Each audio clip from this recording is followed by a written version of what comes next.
Well, hey there, well friends, it's Adele Kingan here from the Wellbeing Weekly. This week I've got 15, I think 16 minutes of self-care for your feet. We ask our feet to do so much for us, and unfortunately we don't spend much time giving back love.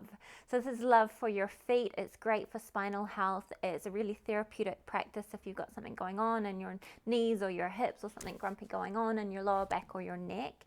And it's also a bit of a foundation, if you like, foundation for all yoga practices, foundation for the way in which you move in your week, and is instructional, that I want you to really get to know some of the details here. So it is instructional that will then build into a great flow next week, a flow that'll be for spinal health, joint health, and a super juicy practice for you as you grow and as you move into later years in your life as well. So please do this one for me this week. Do this one for you. Practice self-care. It's an important practice, and then we will take that into the flow next week. So for now, just plop yourself down somewhere comfortable. Doesn't need to be anything fancy, and we'll get started.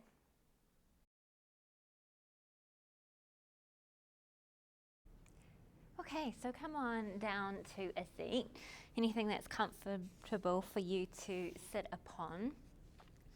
And all I'm going to ask you to do to kick off this practice is to take one of your feet, right foot or left foot, and hold that foot. I know, it's a strange thing to request for you to do, and probably interesting to reflect upon when you might have last connected with this foot in this way. Our feet do so much for us, but we ask them to do a lot and often don't give them much in return in terms of attention and care and love.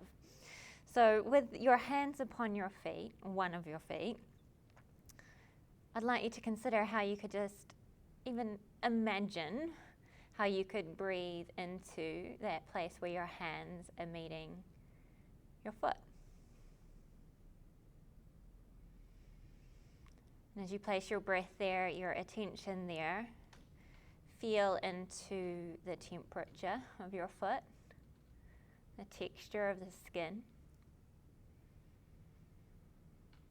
without rushing to try and feel that next thing. Just simply feel this thing, what's here right now.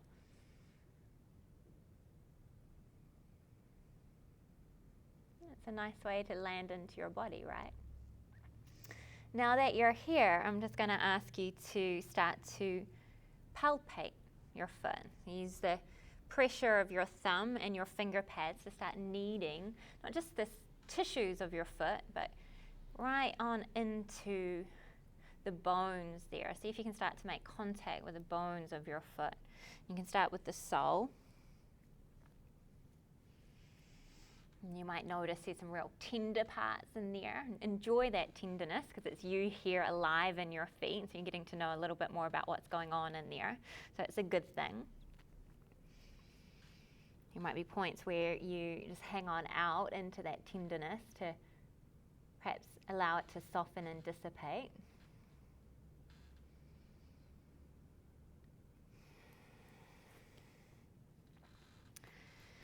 As you make your way around from the sole of your foot across to the top of your foot, notice the ridges there where the joints are, the knuckle bits, the bony protuberances that are sticking out. And as you apply a little bit of pressure, see if you can start to free up some of those joint spaces, the places between your bones. Now, you've got 26 bones in this foot that you're working on into. And sometimes I think we imagine the way in which we walk because we shove our feet into shoes, and our feet become very passive participants in the way in which we move and stand upright. We almost imagine that it's just one big bone, one big club of a foot, where we've got 26, which means a lot of joint spaces, which means a lot of possible articulations. We want to really bring those articulations to life. We want mobility and agility and movement and freedom in those joint spaces. So they're open conduits for a very important reason. Open conduits for the weight, the waterfall of weight in your body when you stand upright in relationship to gravity, to evenly spread through your feet where you intersect earth. We want that relationship to be really clear. Oftentimes, when we spend a lot of time in shoes and on concrete, and our feet are much less passive rather than active, these articulations, they tend to freeze up, or they go stagnant or dry. We lose the flow of weight, the even distribution of weight in our feet. And if you think of things like bunions, it's often how it happens. And because our feet are really related to how we stand upright. I mean, we're the only ones who stand upright, right? It's a pretty cool thing when you think about it. They're very much related to our spine. So if you have lower back problems, neck problems, get on into your feet. Make this your therapy. Give your foot a little jiggle side to side, roll it around. Then the last little bit, you can use your forearm like a prop for your shin. Take the opposite hand and slide your fingers between each toe. You see that? Get right down on into the webbing. So your fingers act like little spaces there to open up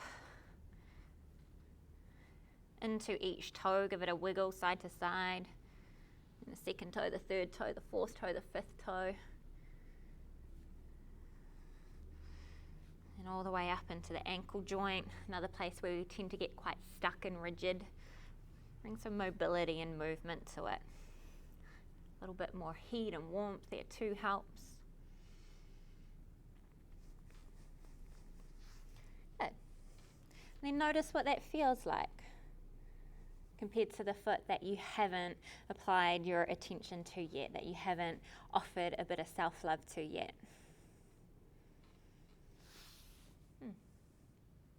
You might find it transfers all the way up the leg, all the way up to that side of the body. It's a little bit more illuminated. Because we want to move in a really balanced way, then pick up your other foot. And first just hold on to it. Presence yourself into this foot. And we've probably spent a lot of your day or week at the complete opposite end of your body, up here. It's a wonderful practice to find your feet again. You know, it's a cliche, find your feet, but really, find your feet, know your feet, love your feet. It's important. Find this place of balance and ease. It's got to start from the foundation up. It's an important intersection between you and earth and you.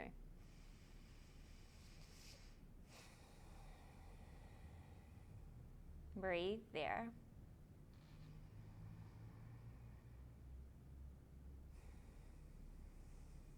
And start to apply a little bit of pressure. Starting on the sole of the foot, really kneading in through skin into the tissue. Starting to see if you can make contact with bone. You might notice this foot feels more tender or less tender, and that's interesting information because we're often imbalanced from one side to the other in terms of how weight is distributed clearly or not distributed clearly.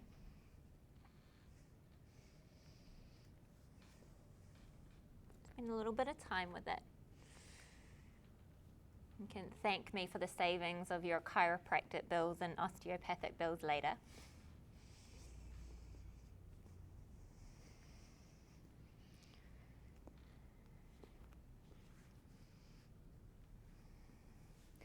And flip the foot over, allow it to settle and plant onto the floor. And get on into the top there. You notice the bony ridges, the protuberances, the knuckles, the joint spaces. You might notice how your webbing between your toes gives you a false sense of how long your toes are. If you find the knuckles go a lot lower, your toes are really long, and these long rivers, long streams for weight to flow down evenly. And then that weight flowing down, there's a nice reciprocal press and lift up to support you. So we do want to think of them as open conduits rather than dams where the weight and the river gets stuck and blocked. We want to free them up.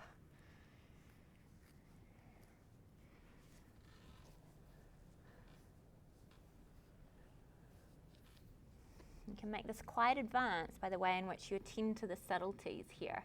Get into the little micro areas, all the possibilities. Ooh. And you can pick your foot up and give it a little jiggle side to side, and there might be cracks or cracks, and they're just discharges really, discharges of air, of stagnation, of dryness, stress that shows up as dryness in the body. As we bring movement into the joints, awareness and warmth, create a lubrication, which helps to replenish any dryness, to shift any of that stress, to clear out any debris that's acting like a dam in the flow of weight, of kinetic energy. And then get your yogi toes on with the opposite hand. Slide your hand through there, each finger getting down into the webbing between your toes. This foot's quite a lot clickier, cracklier.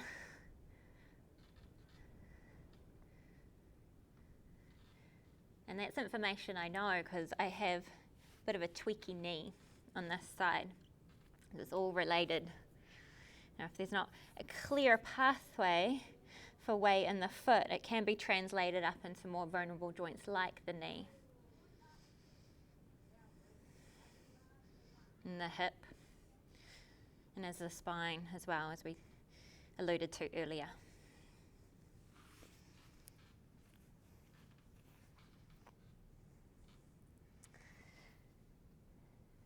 So there you are on both of your feet. Come up to stand upright. And walk your feet out, and roll over the top and give them a little point. And a shake. And in the shaking, we wake up the fluid in the joints. Allow it to flow, to lubricate, to cushion.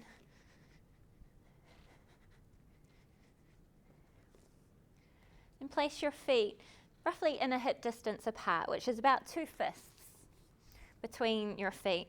Often we imagine our hips to be a lot wider than what they are, so it's good to have that little measure. And then I want you to really find this connection that's a line from the second toe. You want to be able to draw that line straight to the center of your ankle crease. So here, if I have my right foot turned out a little bit, if I was to draw a line from my second toe, a straight line, it goes to the outer ankle. So I need to readjust that foot, have the second toe, straight line, center of the ankle crease. There. You'll probably notice one or both of your feet tend to turn out. When that turning out, there's a all the way up into the hip, and it throws the weight energy off. So be very clear about that. And that'll be the focus and the anchor for you every time you place your feet on the earth. Straight line from second toe to ankle crease. And stand in Tadasana, mountain pose, here with your feet in a hip distance apart. A softness behind the knees, so you're not cranking the knees back, which can be another dam in the flow, the rivery flow of weight. So softness in the back of the knees. There's a difference, see? Which will give you a little bit more softness through the groins. Lengthen the spine. Palms facing forwards. And that's your Tadasana. I'd like you to close your eyes and steady yourself in relationship now to finding your feet on the earth and back up, and also into space around you. Notice what happens when you rock too far forwards or too far back, or side to side. And find balance for you. And 3 little anchors for that balance to help can be really grounding the base of the big toe, ground the base of the little toe mound there, and the center of your heel. So again, base of the big toe mound, base of the little toe mound, and the center of the heel.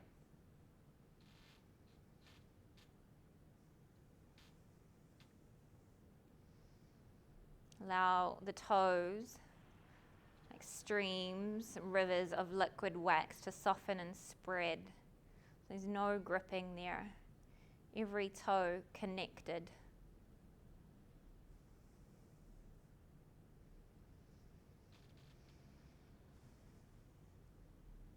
Softness in the back of the knees.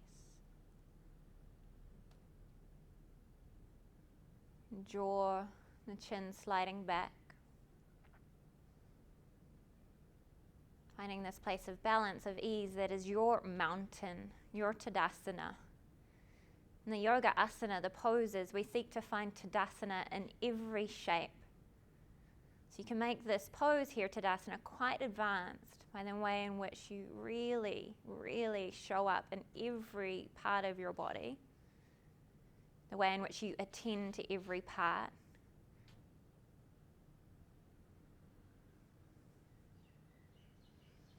You listen for the subtleties, those moments where you might throw yourself off, when you're imbalanced. What happens to the mind stuff when that happens too? And we make the best decisions for ourselves, loving, kind decisions for ourselves and for others when we're in a place of ease and of balance. Imprint the felt sense of what's here in your Tadasana. The way in which you move into the rest of your day is from this place.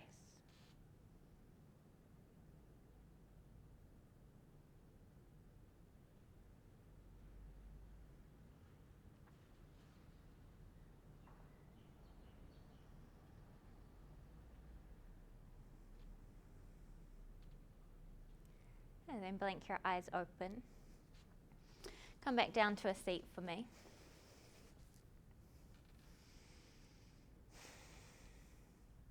Simple, but advanced. So it was the first little snippet of an introduction on getting to know your feet, finding your feet, particularly for spinal health. And next week I'm going to layer on a sequence for that. So we'll get to know this, and then we're going to translate that into a really nice flow, a really nice vitalizing, health-giving flow that is served by this foundation of your feet. And this foundation, the mountain Tadasana, that is easeful, that is balanced, that is you. So play with that this week for me, and I'll see you back on the mat next week. Take care of yourself. Have a good one. Namaste.